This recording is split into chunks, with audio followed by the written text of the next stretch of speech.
Big old thanks to our friends over at GamePress for providing us a review copy of this game for review purposes. Thanks, gang. Hello and welcome back to DLC. I'm Tim at Wembembo on everything. Been a minute since we've done one of these. Thought it'd be fun to do one on a sequel that I have been excited for but just haven't had the chance to play. We were very graciously given a key of Door Kickers 2 Task Force North, developed and published by Killhouse Games, released in November 2020, so a couple years old at this point.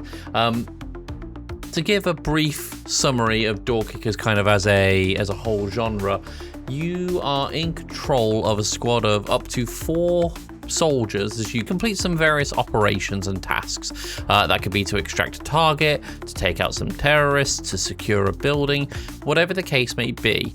But the big gimmick with Door Kickers is that it has this almost blend of real-time combat and pause turn-based combat, wherein you can pause to rethink your moves as they play out.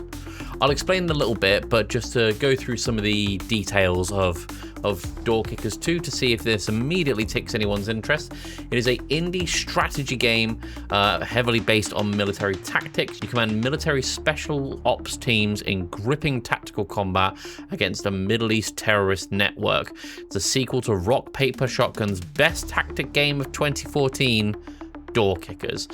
The game features a top-down view that's been optimized for tactical analysis, which is great. It has almost a fog of war mechanic where you can only see what your soldiers can see, and there's also a neat little system in Door Kickers 2, I don't remember it being in Door Kickers 1, where enemy outlines, if you lose sight of them, they stay on screen for a couple minutes, as that's their last known position, so you have to almost rethink strategies based on the information you've got. The developers have also noted here a real-time gameplay with a, quote, pause-at-will system to pause and rethink and change plans. The big thing with Door Kickers is before you do anything, you are given a top-down view of a building or a situation, and you're given your squad, and you can draw out the plans, you can draw up steps into step Alpha, step Bravo, step Charlie, step Delta. You can provide equipment, you can customize weapons, you can do all sorts of stuff. And it still might not go to plan, or at least not in the way that you're immediately thinking it will, because information changes all the time. And what's great about the pause at will system is if something goes wrong, let's say one of your soldiers goes down because there's an enemy in a spot that you're not expecting, you can pause and rethink your strategy to make this as efficient as possible. And it almost becomes a game of making things as optimal and as streamlined as you can. There's no turns, no hexes, no action points, there's no resource management as such outside of your soldiers and the equipment they carry. It's non-linear, multiple pathways in every level, and there's a break any wall kind of freedom. That's their words. And they're right. So long as you've got the equipment to bust down a wall or a window or a door or whatever the case may be, you can do it. Door Kickers 2 offers a lot of freedom in its approach to, well, tactical gameplay. If you can think of a clever way to solve a puzzle with the resources that you have available, or even the resources that you can pick up from enemies, yeah, go for it.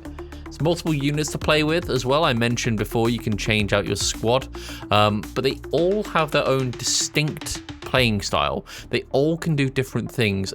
I guess it's not too much of a leap from something like Rainbow Six's operator system with their abilities. Obviously not to the same extreme, but every one of your squad can do something different that to anyone else in the squad. It offers full weapon customization as well, as I've mentioned. So if you, let's say, want to adapt your team to be more of a long-range take for a building, you can do that. Just kit them out with snipers and stuff. I've already mentioned the destructible environments, but there's also things like explosive barrels. You can use things like gas lines and fire hydrants and stuff to create smoke screens, provided that your squad will actually shoot them. Because the big thing here is that you're not doing the shooting yourself.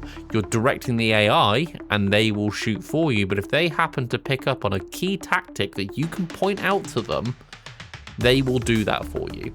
So one example I really liked was that I managed to get my team some night vision equipment, and I found that if I was able to take out the lights on night missions, not only was I at a distinct advantage in terms of being able to see in the dark where the enemy couldn't, but it also allowed me to play in a really modular sense. I was almost drawing enemies into the darkness because obviously the lights are going out and that's an unusual thing for them to experience. And by doing that, by sending these people out to investigate, I was able to better place my soldiers to take them out one by one. Really fun, really open and modular gameplay. The other thing that Door Kickers 2 does, and I don't remember if Door Kickers 1 did this, obviously there's a single player mode, but there's actually now an online co-op mode, which sounds fun. There's, obviously the fun side of comparing leaderboard scores, depending on how efficient you are.